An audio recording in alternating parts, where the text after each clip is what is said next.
सुनने वालों की खिदमत में अस्सलामु अलैकुम वरहमतुल्लाहि वबरकातुहू। कितना अच्छा सलाम है, कितनी अच्छी दुआ है। हमारी आज की इस खुसूसी बज़्म में हमारा मौज़ूए सुखन ये है कि कल के मुकाबले में आज का आदमी इस कदर ज्यादा बेचैन और बेकरार क्यों है। यहाँ हम 70 की दिहाई से गुफ्तगू का आगाज करेंगे। बड़ा अजीबोगरीब दौर था वो। दुख कोई नहीं था मगर हम सबको बिला वजह ही दुखी रहने का शौक था। हालांकि उस जमाने में हमें दुख के हिज्जे भी मालूम नहीं थे। वजह यह थी कि उस दौर में शायरी, अफसाना और नावल पढ़ा जाता था।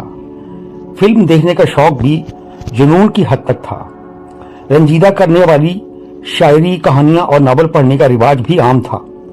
खवातीन बिलखुसूस उस दौर में दुखी कर देने वाले रिसाले और नावल पढ़ा करती थीं।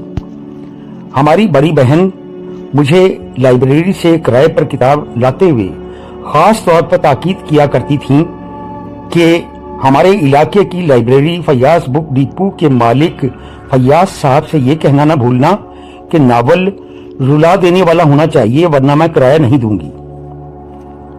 अब हम आपको सीधा उस दौर के सिनेमा घरों में लिए चलते हैं जहां खवातीन फिल्म देखकर बा आवाज़ें बुलंद रोया करती थीं। सारी फिल्म के दौरान में गैलरी में बैठी हुई खवातीन की सिसकियां सुनाई देती रहती थीं। फिल्मी गाने सुनकर भी दुखी रहने का रिवाज आम था। उस दौर में अताउल्लाह ईसा खेलवी साहब ने गालिबन नया गाना शुरू किया था। अताउल्लाह ईसा खेलवी साहब के वाकई दुखी कर देने वाले गाने सुनकर नौजवान ज़ारों कतार रोया करते थे। मेरे अपने एक दोस्त थे जो बाकायदा आंसुओं के साथ रोते थे और रेशमी रुमाल से आंसू पहुंचते रहते थे।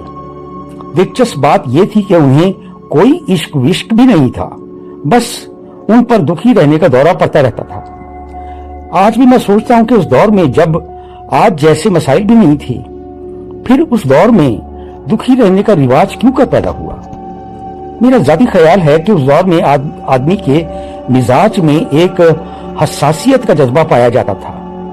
एक अहम बात यह थी कि उस दौर में आज के दौर के सोशल मीडिया जैसे बेमकसद और ऊट पटांग मशागिल नहीं थे, इसलिए उस दौर के आदमी के पास फरागत के औकात भी ज्यादा थे। फरागत की औकात ज्यादा होने ही की वजह से दोस्तों और रिश्तेदारों से मेल जोल का रिवाज भी आम था, जबकि आज का पाकिस्तानी बिल्कुल फारिग होने के बावजूद बारहा ये कहता रहता है क्या करें, फुर्सत नहीं मिलती। उस दौर की अहम तरीन बात यह भी थी कि वक्त की रफ्तार में तेजी महसूस नहीं होती थी, इसीलिए आदमी की तबीयत में डिस्ट्रैक्शन या जहन का इधर उधर भटकने का माहौल भी नहीं था। यही वजह थी कि उस दौर के आदमी का वक्त पर फोकस बहुत अच्छा और मजबूत था। आज मैं उस दौर के दुखी रहने वाले नौजवान को याद करता हूं तो बेख्तियार मुस्कुरा देता हूं। उस दौर का नौजवान रोता भी था और हंसता भी था। वो दर हकीकत मोहब्बतों और चाहतों का दौर था। एक दूसरे से रूठ कर मना लेने और मन जाने वाला दौर था।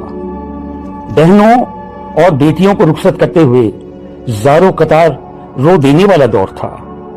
दुख और सुख का खुल्लम खुल्ला इजहार करने वाला दौर था, इसलिए कि उस वक्त खुशी के लम्हात को एंजॉय करने के लिए सेल्फियां नहीं बनती थी और सारी यादें गूगल फोटोज की एल्बम की बजाय जहन के लतीफ गोशों में महफूज हो जाने वाला दौर था। आज भी उस दौर में जहन में बनने वाली खुशगवार यादों का जजीरा हमारे वजूद में जिंदा है। फिर वक्त ने करवट ली और दौर बदलने लगा। रुपए पैसे की तलब ने सर उठाया और आदमी के लाइफस्टाइल में तब्दीली आती चली गई। नतीजा ये निकला कि आहिस्ता आहिस्ता इंसान को सही मानों में दुख से वास्ता पड़ा। कल का फैशन के तौर पर दुखी रहने वाला इंसान आज के दौर में दुख से पनाह मांगता नजर आता है। आज का दौर रोमांटिसिज्म का दौर नहीं है, बल्कि आज का दौर प्रैग्मेटिक या अमीरियत पसंद होने का दौर है। आज का आदमी अपने हाल में जिंदा नहीं है, इसीलिए आज के आदमी का कोई हाल नहीं है। आज का आदमी माजी में घूमता रहता है या मुस्तकबिल के मंसूबे बुनता रहता है। आज के दौर का आदमी अपने बच्चों के मुस्तकबिल को प्रोटेक्ट करने के खप्त में मुब्तला है। उसे इस गलतफहमी ने घेरा हुआ है कि बच्चों के मुस्तकबिल को उसने महफूज करना है। जरा पलट के देख लिया जाए तो हमें मालूम होगा कि हमारे माँ बाप ने हाल को मद्देनजर रखते हुए अपने वसाइल के मुताबिक हमारी तालीम और तरबियत और हमारे बेहतर रोजगार के लिए तगोदाव में कोई कसर नहीं छोड़ी थी, जबकि आज के माँ बाप अपने मौजूदा वसाइल से तजावुज करके अपने बच्चों के मुस्तकबिल के लिए ला हासिल जुदोजहद में खुद को अजियत में मुब्तला किए रहते हैं। इसलिए यही अर्ज है कि हमें अपने वसाइल और अपने हाल में रहते हुए जिंदगी गुजारनी है। मुस्तकबिल की किसी को खबर नहीं। बस आज की बज़्म में इतना ही। चलते चलते अर्ज करूंगा कि आज का इंसान कुदरत के निजाम के खिलाफ जिंदगी गुजार रहा है। यही वजह है कि उसे सुकून और इत्मीनान मुयस्सर नहीं। हमें सुकून दरकार है तो हमें खुद को नेचर के बनाए हुए कवानीन के मुताबिक अपनी जिंदगियों को ढालना होगा।